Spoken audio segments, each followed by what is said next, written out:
दोस्तों जय हिंद और आप सभी का वेलकम है आपके प्रीतम एकेडमी में और मैं हूं पंकज कुमार। तो आज का जो क्लासेस है हम लोग इस क्लास में बात करेंगे क्लास 12 का जो हमारा हिस्ट्री का सेशन चल रहा था, यानी कि राजा, किसान और नगर। हम लोग आरंभ में जो राजनीतिक गतिविधियां हुई थी उसके बारे में हम लोग चर्चा कर रहे थे। तो पिछला जो सेशन था इसमें हम लोगों ने देखा था कि जो राजा लोग थे, जो जितने भी राजा हुए हैं आरंभिक समाज में, उन्होंने व्यापार को सुगम बनाने के लिए कुछ नए नए तरकीब अपनाया। और उस तरकीब में एक तरकीब था सिक्के बनाना। क्या था? सिक्के बनाना। यानी कि जैसे हम लोगों ने देखा था कि कुषाणों ने क्या किया था कि सोने के सिक्के जारी किए थे सर्वप्रथम। फिर हम लोगों ने देखा था कि शुद्ध सोने जारी करने वाले भी लोग थे, आहत सिक्कों के बारे में देखा। तो वो एक बहुत इंपॉर्टेंट टॉपिक था। अगर आपने अभी तक वो वीडियो नहीं देखा है तो एक बार पीछे जाके देख लेना।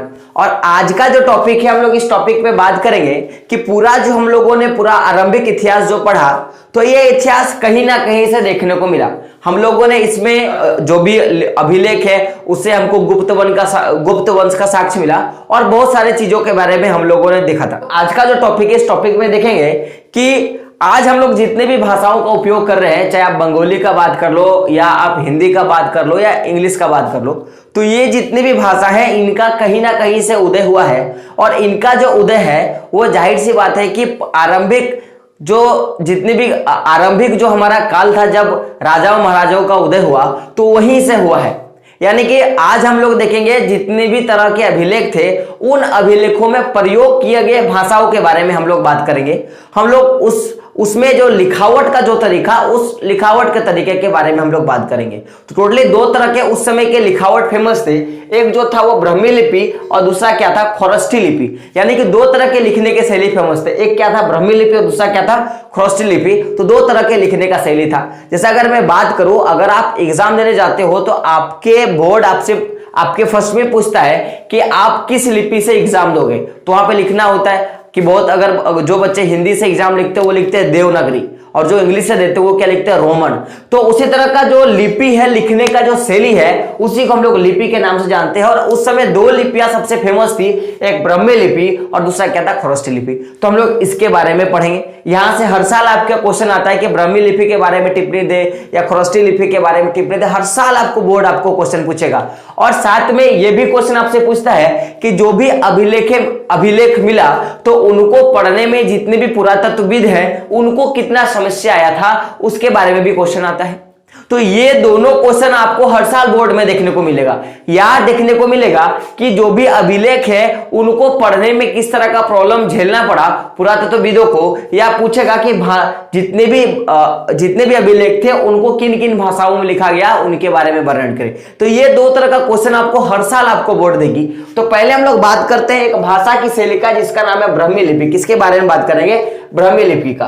तो आज आप लोग हमारे अगर में आधुनिक भारत में हम लोग जितना भी भाषा का उपयोग करते हैं, चाहे बंगाली का उपयोग कर लो, चाहे आप मैं बंगाली का बात कर लूं या हिंदी का बात कर लूं, तो जितनी भी सारे आधुनिक भारत में हम लोग भाषाओं का प्रयोग करते हैं, लगभग सभी भाषाओं का जो उत्पत्ति है वो कहां से हुई है, तो वो ब्राह्मी लिपि से हुई है। कहां से हुई है? ब्राह्मी लिपि से हुई है। और अगर हम लोग बात करें कि इस लिपि का सर्वप्रथम प्रयोग किसने किया था, ब्राह्मी लिपि का, तो सर्वप्रथम जब खोजा जाने लगा तो इस लिपि के बारे में या इस लिखने के तरीके के बारे में हमको जो जितने भी अशोक के जितने भी अभिलेख है उन अभिलेखों में पहली बार हमको देखने को मिला कि नहीं, ब्राह्मी लिपि का यानी कि ब्राह्मी तरह का लिखने वाला कोई शैली है जिसमें हम लोग कुछ लिख सकते हैं। तो क्वेश्चन दो तरह का बन सकता है कि अभी जो आधुनिक भारत चल रहा है, इस भारत में जितने भी भाषाओं का उपयोग होता है लगभग सारी भाषाओं का उत्पत्ति कहां से हुआ है, कौन सी लिपि से, तो क्या बोलोगे? ब्राह्मी लिपि से। साथ में अगर आपको पूछा जाएगा कि बताइए कि सर्वप्रथम ब्राह्मी लिपि कहां किसके अभिलेख में मिला था, तो हम लोग क्या बताएंगे? अशोक के शासन में। आज आप देखोगे कि जैसे हम लोग जो देवनागरी लिपि हम लोग जो पढ़ते हैं, या जो हम लोग जो हमारा जो बंगाली जो लिपि है या बंगाली जो भाषा है, तो वो जो भाषा है हम उसके बारे में थोड़ा चर्चा करते हैं। क्योंकि ये जो देवनागरी का बात कर लो या जो बंगाली जो लिपि है, दोनों की उत्पत्ति ब्राह्मी लिपि से हुई है। इसके बारे में थोड़ा हम लोग बात करते हैं।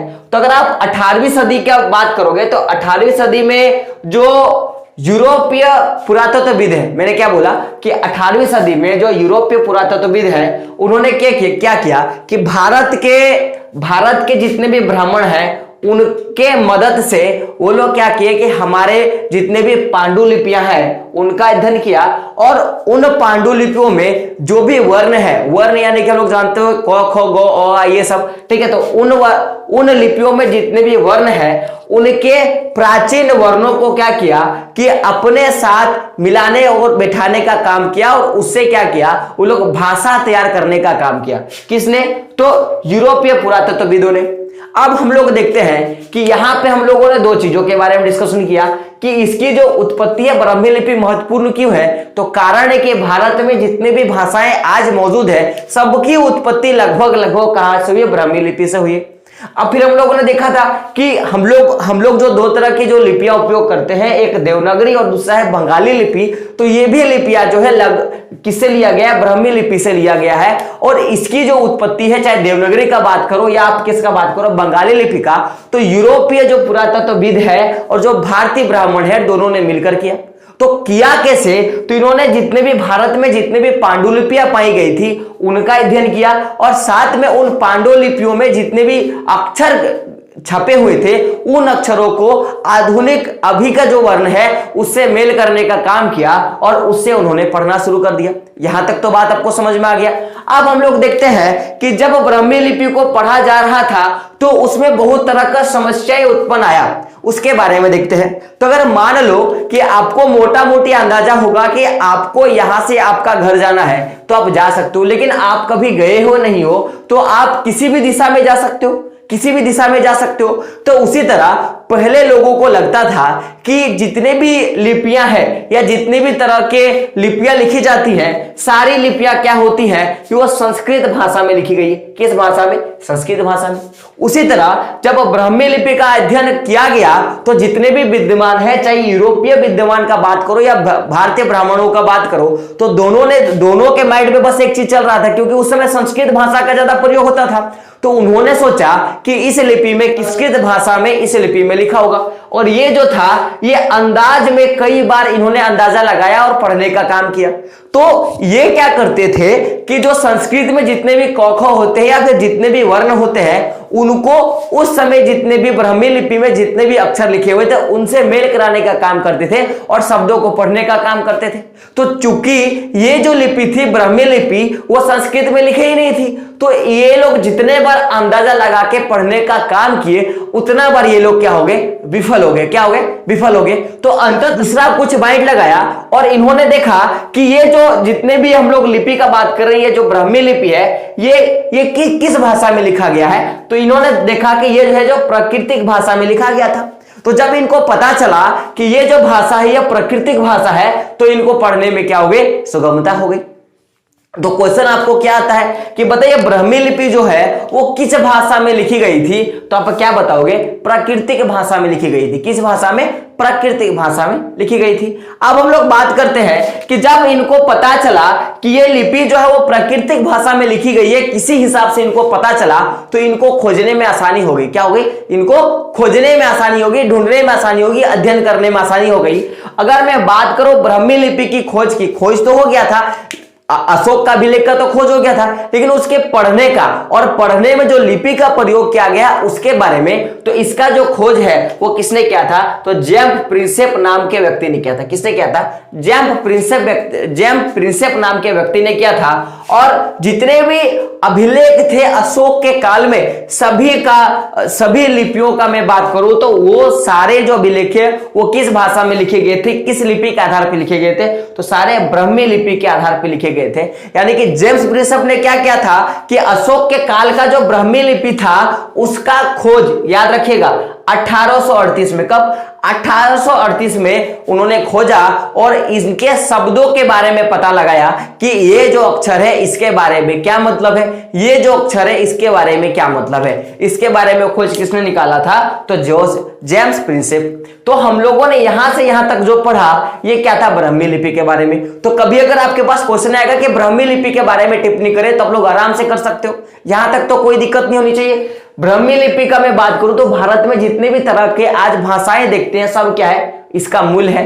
फिर हम लोगों ने बात किया कि अशोक का जितना भी अभिलेख था वो किस भाषा में लिखा गया था? तो ब्राह्मी लिपि में लिखा गया था। आधुनिक भारत में जो भी हम लोग देवनागरी लिपि का बात करते हैं या जो भी हम लोग बंगाली जो भाषा में जो लिपि का प्रयोग करते हैं उसकी भी उत्पत्ति कहां से हुई है? ब्राह्मी लिपि से हुई है। अब इसकी जो खोज है, चाहे देवनागरी का बात करो या जो भी बंगाली लिपि का बात करो, तो उसके लिए जो यूरोपीय विद्वान है और जो भारतीय ब्राह्मणों ने, दोनों ने मिलकर क्या किया कि भारत में उपस्थित जितने भी पांडुलिपियां थे उनका अध्ययन किया और साथ में क्या किया कि उनके वर्णों को अभी के वर्णों के साथ मिलाने का काम किया और पढ़ने का काम किया। लेकिन इनके पास सबसे बड़ी जो समस्या थी कि इनको यह नहीं पता था कि जो ब्राह्मी लिपि है वो किस भाषा में लिखी गई है। लेकिन जब बाद में पता चला कि ये जो भाषा है प्राकृतिक भाषा में लिखा गया है, तो जेम्स प्रिंसप, जिसने समझा था कि प्राकृतिक भाषा में लिखा गया है, उसने क्या किया, ब्राह्मी लिपि के बारे में जानकारी हमें दी कि इसमें क्या क्या लिखा गया है। यहां तक बात क्लियर है। अब हम लोग देखते हैं जो दूसरा जो लिपि है वो क्या है, खरोष्ठी लिपि। इसके बारे में हम लोग थोड़ा अध्ययन करते हैं। तो हम लोगों ने देखा कि ये जो ब्राह्मी लिपि है ये अशोक के काल में पाया गया था और हम लोग जानते हैं कि अशोक जो है पूरा देश का सम्राट था।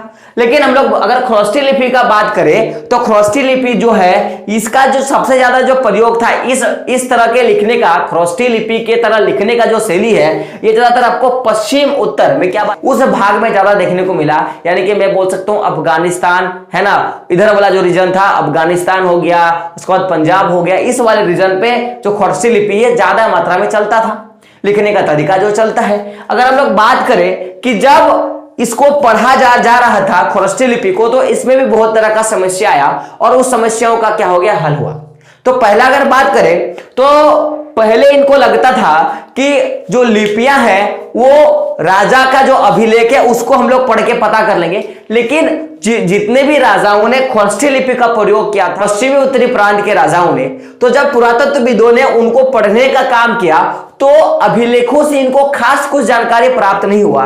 लेकिन इनको जानकारी तब अच्छे से प्राप्त हुआ जब इस लिपि के जितने भी राजा थे, यानी कि हम लोग बोल सकते हैं कौन राजा, तो आप लोग देखिएगा कि खरोष्ठी लिपि का जो प्रयोग है वो हिंदू, हम लोग बोलेंगे हिंदू यूनानी जो शासक थे उन्होंने इसका प्रयोग किया था। और हिंदू यूनान के जो राजा है उन्होंने जब अपने सिक्के जारी करना शुरू किया, हम लोगों ने देखा था ना, इन्होंने भी सोने के सिक्के जारी किए थे। तो जब हिंदू यूनान के जो राजा है उन्होंने जब सिक्के अपना जारी किया तो उनसे इनको इन अभिलेखों के बारे में पढ़ने के लिए बहुत आसानी हुआ। तो भाई ऐसा क्या था कि वो लोग अभिलेखों से कुछ नहीं पढ़ पाया, लेकिन जैसा ही इस क्षेत्र के जो राजा थे, हिंदू यूनान जो शासक थे, उन्होंने सिक्के जारी किए और ऐसे ही इन्होंने अभिलेख को पढ़ दिया। तो ऐसा क्या बात था, इसके बारे में थोड़ा हम लोग देख लेते हैं। तो इन सिक्कों पे जो नाम था, क्योंकि हम लोगों ने पहले देखा था कि जितने भी सिक्के होते हैं उन सिक्कों में सर्वप्रथम अपना नाम और अपना फोटो छापने वाले जो शासक थे वो कौन थे, यूनान शासक थे, हिंदू यूनान शासक थे। तो इन्होंने जब अपने सिक्कों में अपने राजा का और उस राजा का जब नाम लिखा तो इनसे इनको बहुत ज्यादा आसानी हुआ।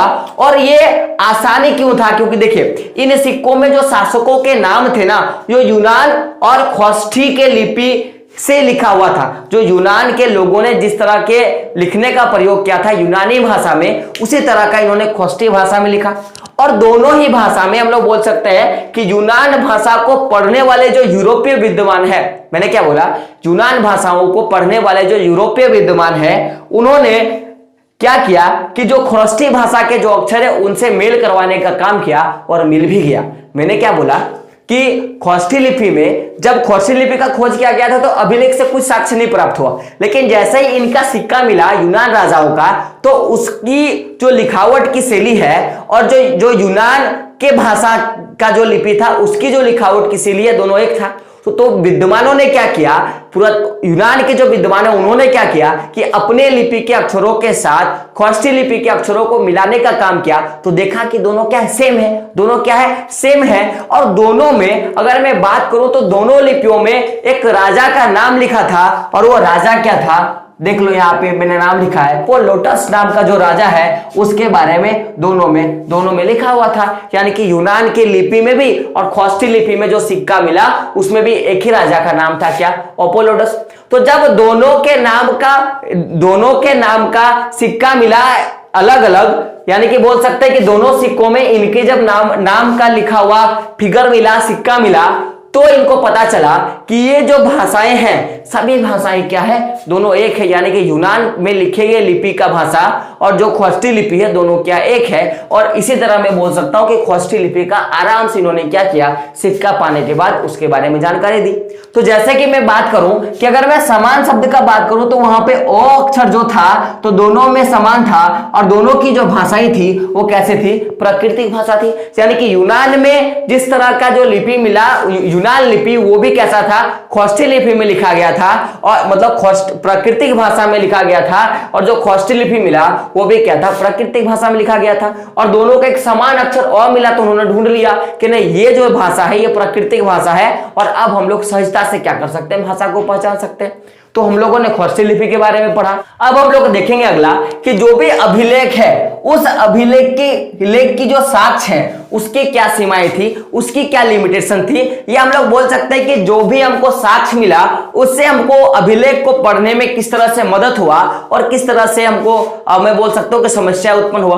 तो जो मदद था हम लोगों ने वो तो पहले दिखा था, लेकिन हम लोग आज का जो टॉपिक इस पे बात करेंगे कि कितना ज्यादा हमको समस्याएं उत्पन्न हुआ जब अभिलेख मिला और हम लोग उसको जब पढ़ना शुरू किए तो उससे हमको कितना ज्यादा समस्या हुआ उनके शब्दों को समझने में, उनके कहानियों के बारे में पता लगाने में, उसके बारे में हम लोग देखते हैं। तो समझिएगा कि जितने भी अभिलेख मिले, जितने भी अभिलेख हमको मिले तो अभिलेखों से जितने भी जानकारी मिला हम लोग बोलेंगे कि वो कुछ हद तक होती थी, यानी कि उसमें कुछ सीमा होती थी। और इसमें सीमा का भी अलग अलग कारण है, उसके बारे में देखेंगे कि क्या क्या सीमाएं होती है। लेकिन कभी कभी क्या होता था कि इसमें कुछ तकनीकी प्रॉब्लम भी होती थी, यानी कि तकनीकी समस्याएं भी होती थी। अब जैसे हम लोग बोलेंगे कि किसी ने अपना अभिलेख छापा, वो अभिलेख में कोई अक्षर जो है वो क्या हुआ था कि वो जो अक्षर है वो हल्के क्या हुआ कि वो हल्का सा उत्तीर्ण हुआ, एकदम हल्का सा, ऐसे जो साफ साफ नहीं दिख रहा है, क्योंकि पहले तो पत्थरों को छेद छेद करके बनाया जाता था, लेकिन कुछ ऐसे अक्षर है जो हल्का सा उठा है और वो उठा ही नहीं सही से। तो फिर ढूंढने में प्रॉब्लम था कि आखिर वो अक्षर जो है वो क्या है भाई, उनको समस्या था। या ऐसा भी हुआ होगा कि वो अक्षर नष्ट हो गया होगा, वो लिपि नष्ट हो गया होगा। या ऐसा भी हो सकता है कि जो अक्षर लिखा गया था किसी कारण से, उसमें चट्टान टकराने से या वर्षा होने से, कुछ ही कारण से क्या हो गया होगा कि वो लुप्त हो गया होगा। तो जिसके कारण क्या था कि उनको उन अभिलेखों को पढ़ने में प्रॉब्लम होता था जिनमें जो कुछ अक्षर है वो हल्के ढंग से क्या हो, उत्तीर्ण हुआ हो, या वो क्या हो गया, नष्ट हो गया हो, या अक्षर क्या हो गए होंगे, लुप्त हो गए होंगे। तो ऐसे शब्दों को पढ़ने, ऐसे अभिलेखों को पढ़ने में जो पुरातत्वविद है उनको बहुत ज्यादा प्रॉब्लम होती थी।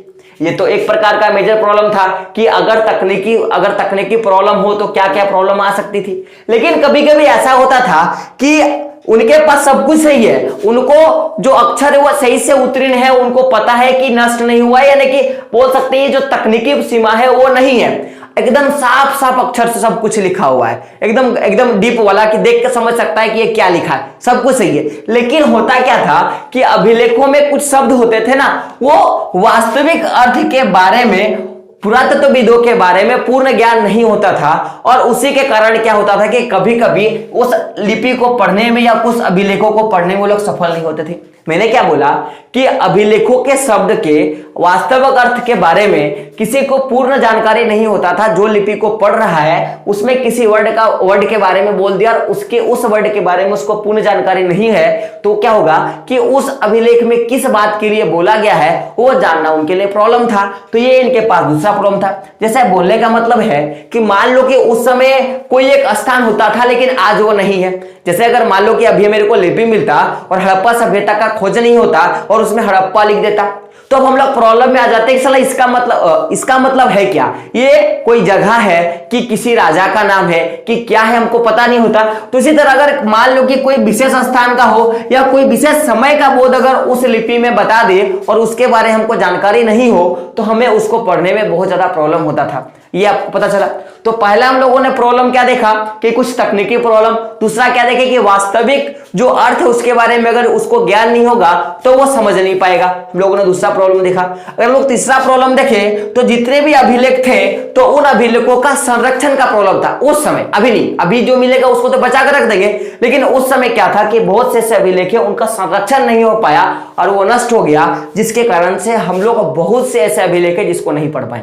कारण समझेगा, जैसे बोलने का मतलब है कि ये एक कॉपी है, ये एक किताब है, और इस किताब का कोई एक पार्ट, कोई 4-5 पेज में अगर हटा दूं तो क्या पूरे चैप्टर को समझ पाओगे, किताब को समझ पाओगे? आप बोलोगे सर नहीं।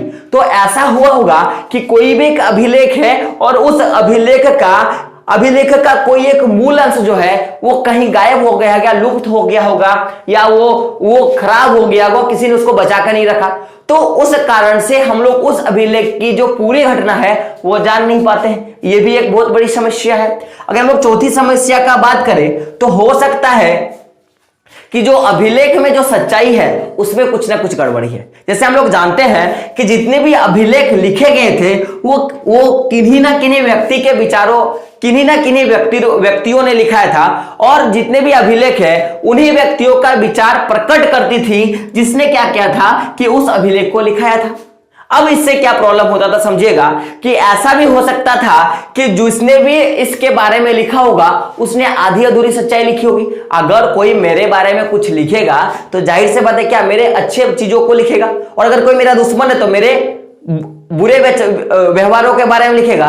तो अभिलेख कौन लिखाता था? राजा लोग लिखाते थे। तो राजा लोग जब भी अभिलेख लिखाते तो जो लिखने वाले व्यक्ति होते थे हमेशा राजा के सही तरीके, यानी कि राजा के जो अच्छे व्यवहार होते थे उनके बारे में वो लिखते थे, कभी भी उनके गलत कामों को लिखा ही नहीं। तो क्या होता था कि अधिकतर अभिलेखों में राजाओं के जो भूपतियों हैं उनकी प्रशंसा में ही लिखे गए थे, कभी उनके बुराइयों के बारे में नहीं लिखा था। तो इससे हमको नहीं पता चलता कि वास्तविकता में वो अभिलेख क्या बोल रहा है, या सच्चाई बोल रहा है कि वो कड़वाहट है। तो ये भी एक प्रॉब्लम होता था कि जो अभिलेख की कितनी सच्चाई है। समझ में आ गया? अब हम लोग अगर पांचवा पॉइंट का बात करें, जो प्रॉब्लम था तो क्या था कि अभिलेख में कुछ मौलिक समस्याएं थी। जैसे मौलिक समस्याएं बात करें तो समझिएगा कि इसमें हमेशा राजनीतिक और आर्थिक जो पहलू है, क्या मैंने बोला कि जितने भी अभिलेख है उनमें सामाजिक और आर्थिक पहलू के सामान्य जो पक्ष है उस पर कभी ध्यान नहीं दिया गया था। मैंने क्या बोला कि एक पूरी जो मान लो कि अशोक ने एक अभिलेख लिखा तो उसमें अशोक ने क्या किया था कि उसमें धर्म नीति के प्रचार के बारे में लिखा था, लेकिन कोई दूसरा राजा होगा उसने अपने फलाना ढिमका अपने दान के बारे में लिख दिया था, मैंने यहाँ पे लड़ाई लड़ा, मैंने इसके साथ जीता, इसके बारे में आपको अभिलेख देखने को मिला।